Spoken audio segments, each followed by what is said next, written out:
పితా పుత్ర పవిత్రాత్మ నామమున ఆమేన్.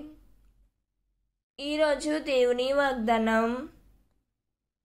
కొందరు ప్రజలు ఆలయమున గురించి ప్రస్తావించును.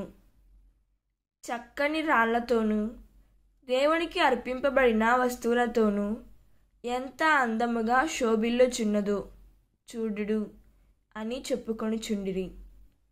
అంతటా యేసు వారితో, ఈ కట్టడమును మీరు చూచుచున్నారు కదా, ఇచ్చట రాతిపై రాయి నిలువని కాలము వచ్చును, అంతయు నాశనము చేయబడును అనెను.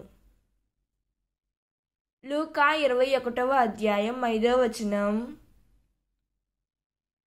ఈ వాక్యం మనకు ఏం చెబుతున్నదంటే, ఆలయపు అందం గురించి మనిషి ఆశ్చర్యపడతాడు, కానీ దేవుడు కట్టడాల కంటే హృదయాన్ని చూపుతాడు.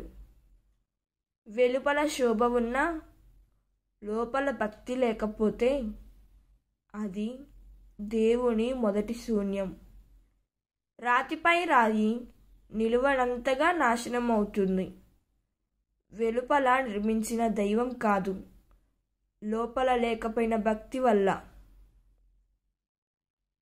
దేవుడు ఈ వాక్యం వింటున్న ప్రతి ఒక్కరిని దీవించునుగాక. ప్రార్థన.